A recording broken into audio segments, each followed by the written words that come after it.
可以接受，因為起碼唔會出現一個令我哋即係覺得好99年以前澳葡政府時代都好 Q K 嘅結局，一家4口都當選小姐呢種情況咯。而且仲有今次你睇小姐出嚟嘅質素咧，又係比我前澳葡政府當年咧係高好多嘅。澳門女仔突然之間靚咗咁樣。係啊，俾我印象係咁，因為後來澳門小姐辦下咧，有啲效法香港亞洲小姐咁啦，變得某類型嘅美女，希望通過呢個選美活動出頭嘅一種活動，就慢慢就搞到即係搞到後來越搞種味道覺得越怪，知唔知啊？咁但係今次你出嚟嘅話，起碼我覺得起碼前3名我都可以接受嘅啫。係啊，咁我哋睇翻，我哋又講翻澳姐同嗰個本土認同嘅關係咧。其實我覺得其實都幾緊要嘅，即係話對外嚟講咧，我哋譬如話其實今次睇翻咧香港嘅網民咧就比較港姐同澳姐嘅質素，就係哇澳姐嘅質素掂喎，即係可能香港過去嗰幾年嗰啲港姐質素咧，即係比較平庸啊嚇。咁啊即係唔係平庸，應該比平均線更低。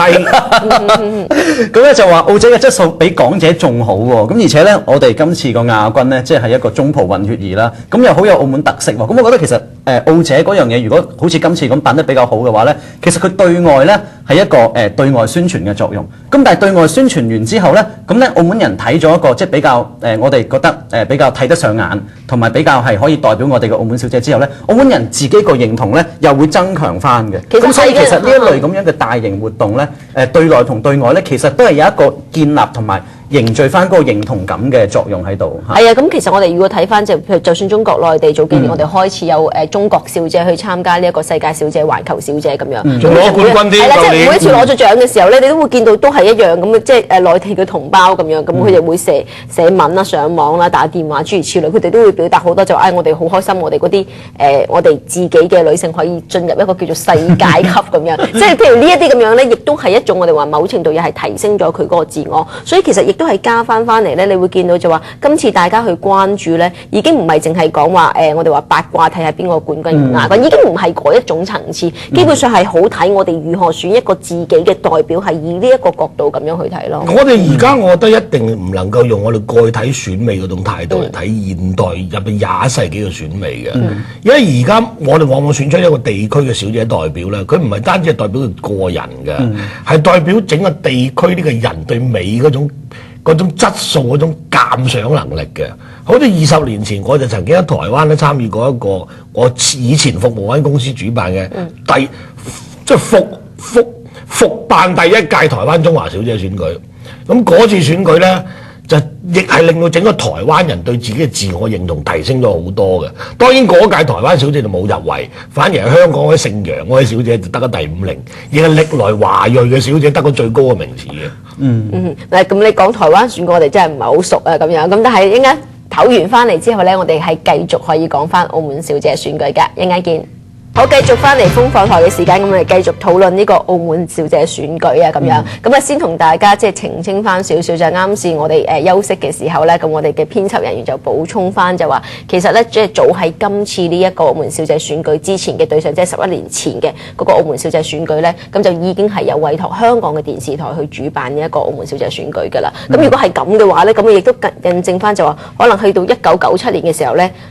香港嘅電視台去主辦，好似大家都冇乜意見。或者冇乜嘈，起碼我哋嗰陣時聽唔到咁樣，咁就今時今日會有。如果咁又更加印證咗過去嗰10年、11年咧，其實澳門人嗰個真係自我意識係提升咗好多咯。係啊，你大家都知道就本身咧選小姐本身又同本土意識好大關係。香港我就暫時唔講啦，就講下台灣啦。台灣曾經好短嘅時間辦過1、2屆，咁最後台灣嗰位小姐就而家就係我哋嘅連芳宇女士。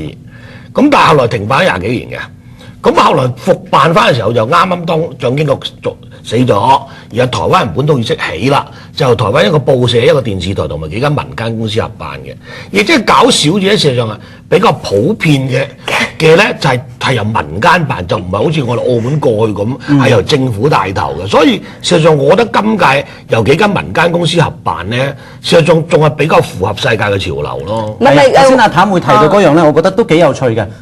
首先頭先話係台灣嘅情況係同本土意識高度有關。咁香港70年代咧咁開始正式選香港小姐，亦都同70年代香港人嗰個本土意識嘅經濟起飛啦，經濟起飛啦，本土意識嘅提高啦，咁同埋當時開始好多廣東話文化本土嘅嘢，包括我哋話許冠文啊、許冠文嘅電影啊、許冠傑嘅歌曲啊咁樣，咁都係有關係。咁我哋睇翻其實印度又係嘅喎，因為印度就係叫做盛產美女啊嘛。咁咧佢哋喺過去咁多年咧就出過好多個世界小姐。咁咧原來咧呢一個選美嘅文化咧，對於印度人心目中嚟講咧都係好緊要嘅，因為佢哋覺得都仲係比較一個發展中國家嘅時候，我哋有一個出咗個美女係登上世界舞台，係贏咗其他國家嘅。咁咧嗰樣嘢咧係由選美去到文化，甚至去到一個政治認同嘅層面嘅。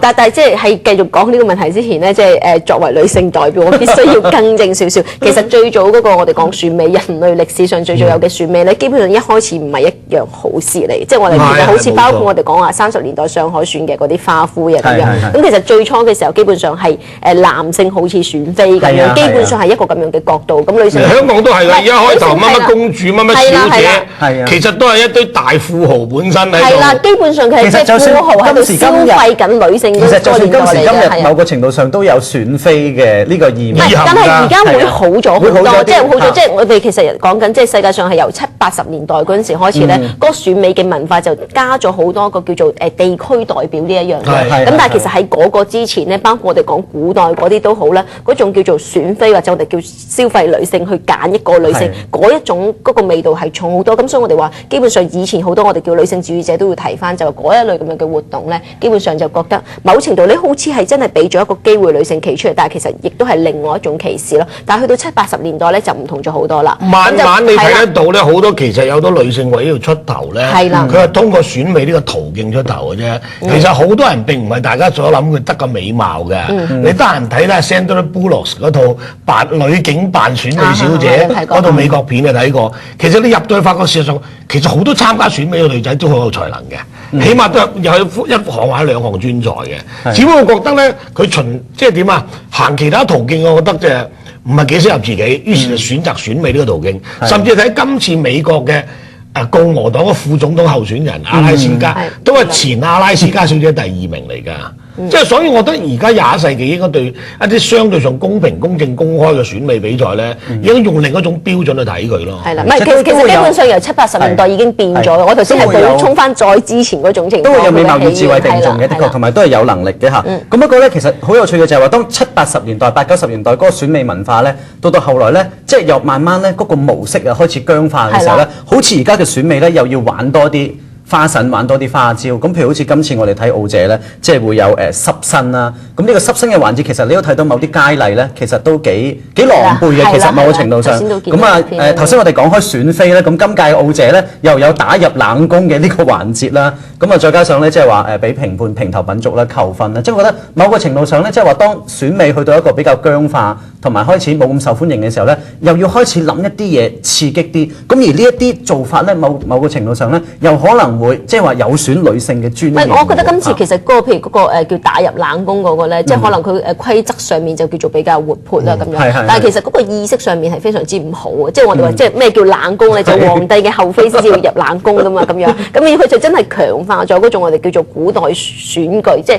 古代啲或者我哋叫做70、80年代之前嗰個世界選美浪潮之前嘅嗰種我哋話好似一個富豪我哋選妃，即係佢就完全係強化咗嗰一個印象咯。所以我覺得今次算 OK 啊，因為佢叫阿曾志偉去做評審，唔上台做主持咧。我諗我哋已經客氣咗好多㗎啦。唔係今次都係即係基本上其實嗰個主持嗰方面咧就冇我哋有時睇香港小姐選舉嘅時候就覺得咁庸俗咁樣咯。佢已經少咗，但係只不過係喺一啲環節裡面咧，其實佢亦都係有帶翻嗰種我哋話可能之前我哋覺得係意識上面唔係咁好嘅內容。我哋叫做香港叫整人文化。其實你睇今次嘅澳門小姐，我最不滿嘅環節就係嗰個整人環節，因為我覺得澳門人就同香港好唔同嘅就點咧？澳門人好少就係好似香港捉下窒人啊、搞人。